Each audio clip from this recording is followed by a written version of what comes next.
Compañía Suiza de La Plata, frigorífico sobre convocatoria de acreedores.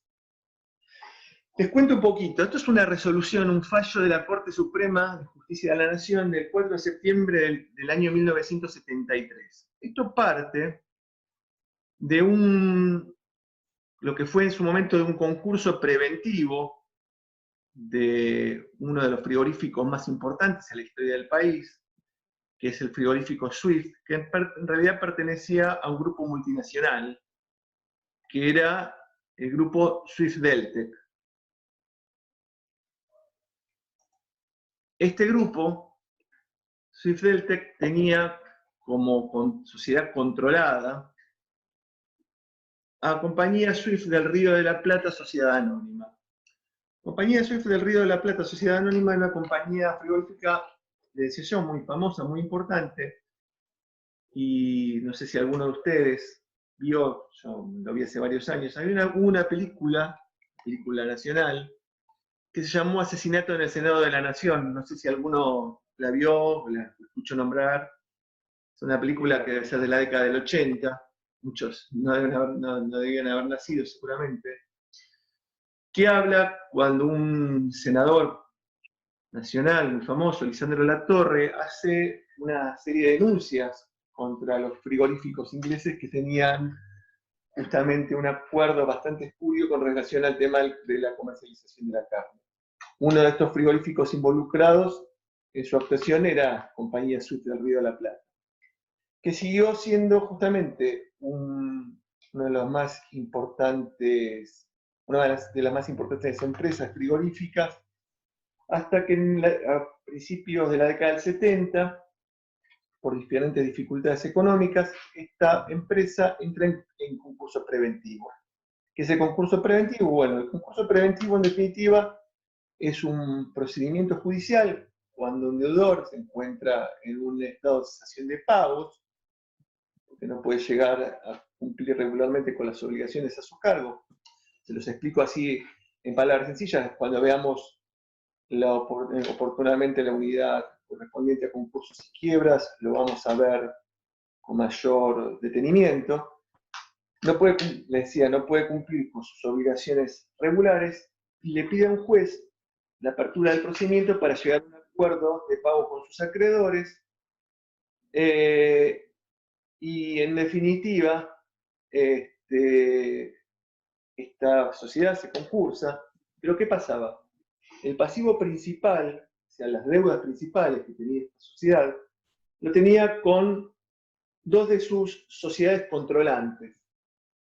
¿Qué significa esto de controlada y controlante? ¿Por qué? Porque esto es fundamental para el desarrollo del punto de la inoponibilidad de la personalidad jurídica. Si me aguardan un minuto, voy a compartir otra pantalla con ustedes.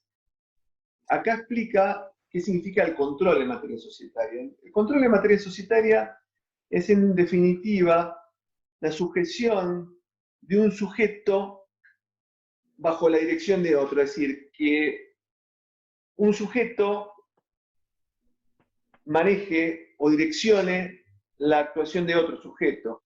¿Cómo lo hace? Bueno, a través de las pautas que establece el artículo, por lo menos en nuestra legislación, a través de lo que establece el artículo 33 de la Ley General de Sociedades.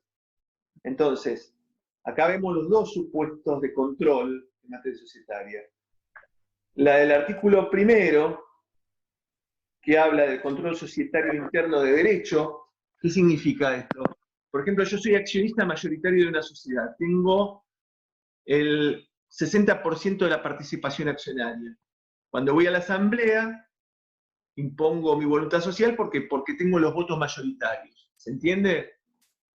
Entonces conformo la voluntad social. Ya sea en una sociedad o en cualquier persona jurídica donde yo tengo una participación decisiva. Y el inciso 2 habla del supuesto de control societario interno de hecho y el control societario externo de hecho. El control societario interno de hecho ejerce una influencia dominante como consecuencia de acciones u otras partes o parte de interés poseídas. ¿Está?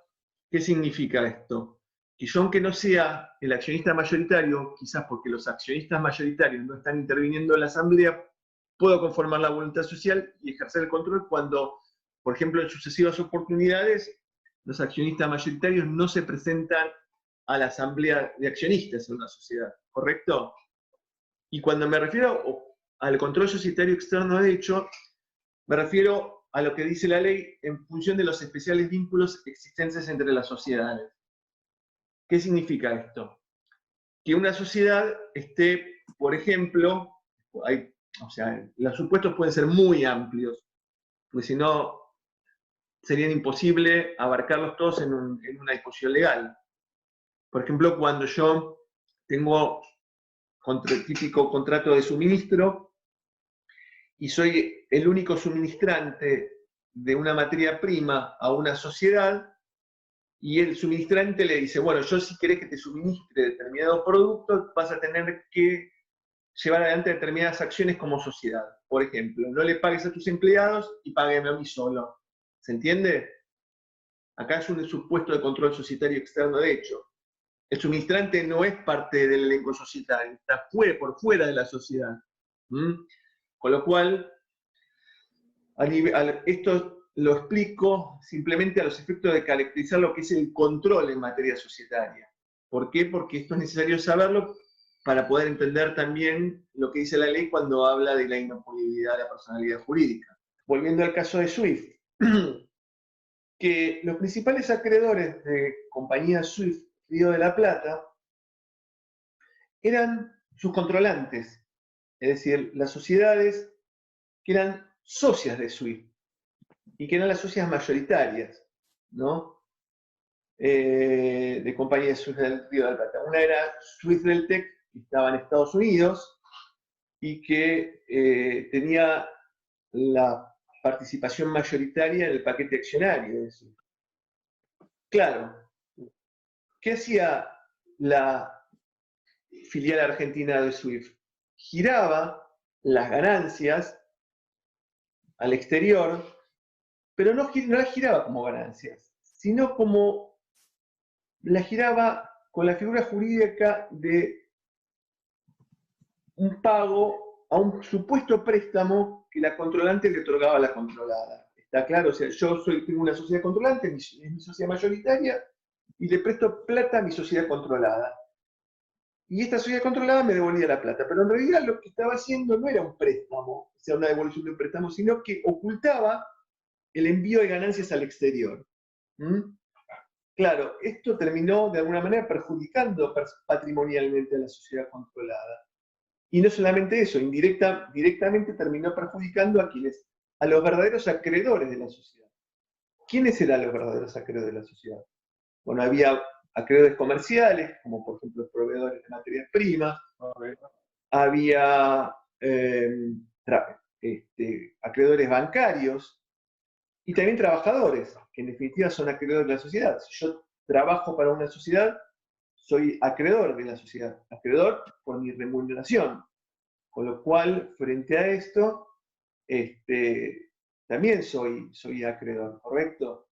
Entonces lo que sucedió es que se abre este procedimiento concursal, que en ese momento se llamaba convocatoria de acreedores, y la propuesta que al finalizar el procedimiento en primera instancia hace la concursada, termina de alguna manera votándose a favor por parte de quién? Por parte de los dos supuestos acreedores mayoritarios que eran las sociedades controlantes.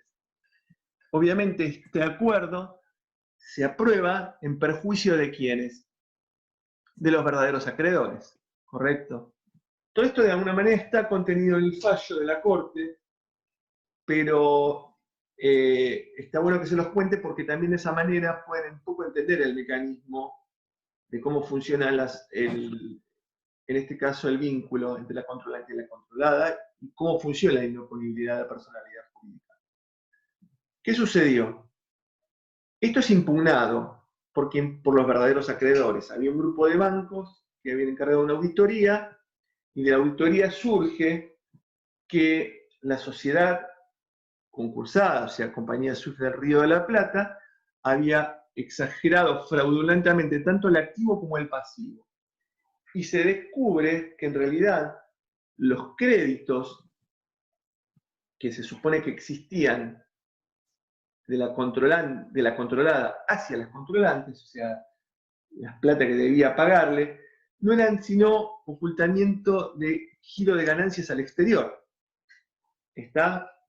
En definitiva, ¿qué sucedió? El juez rechaza el acuerdo que se había arribado y decide no solamente declarar la quiebra a la sociedad controlada, compañía SWIFT del Río de la Plata, sino extender la quiebra, o sea, llevarla también a las sociedades controlantes, o sea, hacerle una extensión del proceso falencial, porque fracasa obviamente el acuerdo, y a extendérsela a las controlantes. ¿En virtud de qué? En virtud de que los controlantes habían utilizado a la personalidad jurídica de la controlada, ¿para qué? Para perjudicar los derechos de sus acreedores. ¿Está claro? Entonces lo que hace el juez es descorre el velo societario de la sociedad controlada e imputa la actuación de la sociedad controlada a las sociedades controlantes. Este fallo fue del año 1973. Este es un antecedente jurisprudencial casi inmediato a la sanción de la ley de sociedades. No, la ley de sociedades todavía no se había sancionado. Y además de esto, hay otra serie de fallos para la nueva época. Uno, por ejemplo, que tuvo como eje al Laboratorio Parque Davis, que también giraba ganancias al exterior, a su socio mayoritario, que era socio del 99,95% de sus participaciones accionarias, que en realidad lo giraba también como devolución de préstamos con el fin de evadir el pago de impuesto a las ganancias, ¿tá? Y ante un planteo que hizo en su momento el Tribunal Fiscal de la Nación, determinó justamente la Corte Suprema que al ser la sociedad controlante titular del 99,95% de las participaciones accionarias de la controlada, en realidad no había devoluciones de préstamos o no existía esto en la realidad, porque lo que estaba encubriendo era una envío de ganancias y se estaba perjudicando al fisco en definitiva, que era un acreedor de la sociedad controlada que estaba en Argentina. Lo que en ese momento era la DGI, que hoy actualmente es la FIP. ¿Entienden? Es decir, ¿cuál es el límite en este caso de la utilización de la personalidad jurídica? No perjudicar a derechos de terceros. A ver si ustedes lo ligan con otro instituto jurídico que ya vieron. ¿Qué pasa, o no sé si ustedes tienen que haber visto en Civil Parte General, qué pasa con el tema del abuso de derecho? ¿No? ¿Se acuerdan del abuso de derecho que ustedes vieron en Derecho Civil Parte General? ¿Se acuerdan que el derecho debe ser ejercido en forma regular y de acuerdo a la finalidad que la norma le otorgó? ¿Se acuerdan? Es decir, no puede hacerse un uso desnaturalizado del derecho. ¿Está? Entonces, en definitiva, la desestimación de la personalidad jurídica también parte de un criterio parecido a este. Es decir, si yo tengo una persona jurídica y está el derecho a la personalidad jurídica, lo otorga el legislador, y este derecho se utiliza contrario a los fines por el cual fue creado, ¿por qué? Porque con la persona jurídica, con la actuación de la persona jurídica, estoy perjudicando los derechos de terceros, ¿está? O violando la ley o la buena fe. Bueno, ahí tengo un límite en la actuación de la persona jurídica. ¿Está claro? Dicho esto, voy a cortar la reunión esta y voy a volver a reconectarla. Estén atentos, por favor, a la página para tener la nueva invitación.